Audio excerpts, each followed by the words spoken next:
Rizani akhirnya tidak kebal hukum bisa memakai baju orange juga. Menurut Abang sebagai praktisi hukum gimana sih? Orang yang di mata hukum semuanya sama, tidak ada kebal hukum. Nah inilah kita tengok kan selama ini kan ada kecurigaan dari pihaknya Dr. Gladys ya. Nah, dia kan mengatakan bahwa ya ada semacam tidak kepersonalan penyidik di sini kan.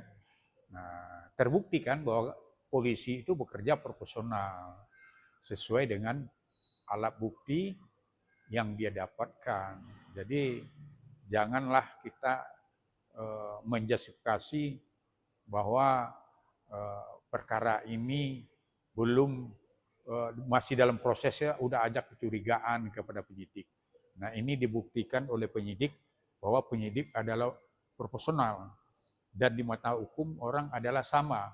Nah selama ini ada indikasi seolah-olah Nikita ini akan jadi kebal hukum, faktanya sekarang dia jadi tersangka dan ditahan oleh penyidik Polda Metro Jaya. Terkait Dokter RJ, ini dikenakan juga pasal penyuapan nggak sih? Karena ada yang bilang ini bukan seorang yang dari pemerintah ke pemerintah, itu dari swasta ke swasta kan. Menurut Abang sebagai presiden gimana? RJ, karena banyak yang bilang, wah RJ termasuk penyuap nih, karena kan harus diperiksa juga. Kamu ini yang meras dan ini yang gimana Abang sebagai? Ya suap itu kan sebenarnya kan itu ibaratnya ya orang dari misalnya pengusaha ke orang yang mempunyai kewenangan ya semacam birokrasi, penyidik atau ke ya keparat hukum lah. Itu yang dikatakan suap, gratifikasi atau apa. Tapi kalau ya untuk ya swasta atau swasta saya belum dengar itu bahwa ada proses yang bisa dilakukan untuk itu. Ya sebenarnya gini, perkara ini kan, nah yang tergambar di masyarakat kan ada pemerasan, ya, kemudian ada pencemaran nama baik, kemudian ada juga tindak pidana pencucian uang, dan ini terjadi berangkatnya kan dari seolah-olah ada masalah skincare yang ibaratnya melakukan pelanggaran undang-undang kesehatan, ya kan? Nah, dan melanggar undang-undang konsumen. Nah, ini kan yang beredar masyarakat, ya. Tapi kan yang tergambar sekarang fakta yang dilakukan penyidikan oleh polisi kan cuma kasus yang ya pemerasan, kasus TPPU, kasus pencemaran nama baik, undang-undang ITE, ya kan ya harusnya supaya jangan cuma semacam isu aja. Lebih bagus kalau memang saya ya berpendapat kalau pihaknya NM ya punya bukti itu ya laporkan. Jangan apa aja cuma bermain di medsos saja, ya kan? Buktikan juga, laporkan supaya apa? Karena ini ya, ada sisinya berbeda loh. Perkara ini berbeda, tidak ada kaitannya sebenarnya. Di sini ya ibaratnya yang tergambar dari penyidikan polisi sekarang kan kasus pemerasan, ya, dengan pengancaman, ya kan? Nah, kemudian juga kasusnya TPPU, tindak pencucian uang, dan pencemaran nama baik dengan ancaman. Nah ini kan karena apa? Itu yang dilaporkan. Nah polisi kan bekerja berdasarkan laporan. Nah sekarang kalau ada konsumen ya atau mungkin dari pihak Nikita sendiri yang punya alat bukti tentang undang-undang kesehatan ya dan undang-undang konsumen, laporkan juga. Jadi proses ini beda. Jadi tidak ada kaitannya nanti polisi akan melakukan penyidikan itu. Polisi kan bekerja kan berdasarkan laporan. Nah, coba dong siapa yang dirugikan merasa ya ada tindak pidana, dugaan tindak pidana tentang undang-undang kesehatan dan undang-undang konsumen, ya laporkan aja supaya ini diproses juga. Jadi harus dipahami ini berbeda perkara. Itu. Terkait kan ada yang kepentingan ini kan ibaratnya kita meras 2M total 4M, katanya 2M ini sudah buat DP rumah di daerah D itu atau mana lah gitu. Terus selebihnya lagi sisa 2M itu menguap kemana, ini harus dibalikan semua atau gimana untuk RG?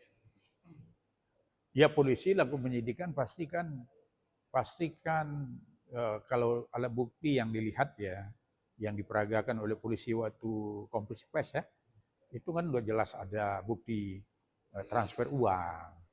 Nah biasanya kan transfer uang ini polisi nggak akan susah membuktikannya. Nanti bukti itu ya kan aliran dananya kemana-mana, ya ini kan nanti di ranah TPPU-nya, tindak pidana pencucian uang. Tapi di perkara pokoknya pasti udah dilakukan oleh penyidik, karena polisi pasti memanggil bank, ya kan?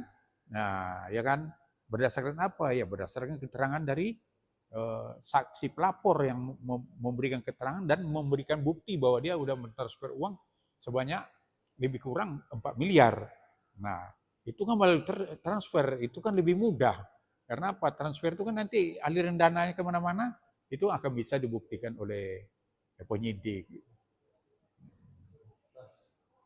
Terkait syarat seseorang yang jadi tersangka, ada syarat di situ bagi seseorang yang jadi tersangka harus memakai pakaian baju pengantin rapi di kancing seperti itu. Atau sebagai hukum selama ini melihatnya Ya kalau itu SOP-nya penyidikan memang begitu. Kalau orang jadi tersangka tentu ya dia kan udah ditahan, surat perintah penahanan udah ada, otomatis dia menyesuaikan dengan pakaian tahanan. Kemudian juga kan ya untuk dia dibawa keluar dari tahanan itu biasanya memang harus diborgol. Ya kalau memang ada kebijakan bahwa dia tidak diborgol, ya itu tergantung dari itu kan sebenarnya hak subjektif dan objektif dari penyidik. Kalau untuk baju kan harus dikasih hanya diselempang sebagai jaket kayak gitu, itu bagi netizen kan istilahnya merasa giliran artis saja dibebaskan, tapi dia orang yang biasa harus pakai dikancing, harus serba lengkap gitu. Gimana? Ya kalau menurut saya itu kebijakan lah. Yang jelas dia kan tahanan, udah ada bajunya baju oranye, nah, dia kan udah jalan, tidak perlu negatif kali lah, yang penting dia yang jelas statusnya tahanan di Polda Metro Jaya sesuai dengan perintah penahanan. Jadi tidak perlulah di detail sekali, dipolitisir sekali, seolah-olah jangan juga lah kita ini, ya kita hormati aja lah ajas praduga nggak bersalah yang sekarang yang terjadi yang menimpa NM kan gitu. Terakhir nextnya selanjutnya jadi apa yang harus dilakukan oleh NM dan juga pengacara ini? Ya berdasarkan pengalaman kami ya, kalau perkara ini kan udah bukti permulaan cukup dengan 2 alat bukti, malah udah lebih kalau menurut saya ya. Kemudian ini proses menurut saya tidak akan lama, karena kan biasanya SPDP begitu perkara naik ke penyidikan, berarti kan adalah SPDP di situ, nama surat dimulai penyidikan itu kan diberitahu kepada jaksa. Dengan menerimanya jaksa menerima SPDP tersebut, jaksa kepala kejaksaan ya negeri atau kepala kejaksaan, kalau Polda kan pasti Kejati ya, otomatis kan udah membentuk jaksa dominus litisnya, jaksa pengendali namanya, dan peneliti. Nah ini pasti udah ada. Nah menurut saya ya polisi pasti nggak akan mungkin berlama-lama. Karena apa? Ya karena ya dari 2 bukti permulaan dan yang kita diperlihatkan oleh penyidik itu sudah sangat luar biasa. Yakin saya perkara ini akan cepat. Karena apa? Karena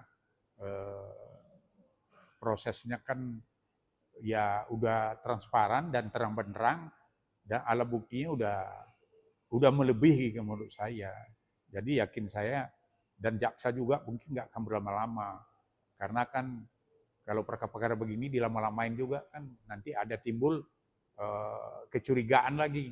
Ya, apalagi kita tengok polisi udah bekerja profesional aja sampai ada melapor ke Kapolri segala juga. Padahal kan polisi udah bekerja dengan baik dan profesional, masih ada kecurigaan juga karena memang dalam perkara itu memang ya polisi ini kan menempatkan posisi ya sesuai dengan undang-undang kan, independen. Ya tidak akan mungkin polisi bekerja memuaskan seluruh orang. Polisi berpijak aja ke alat bukti dan aturan hukum positifnya itu aja.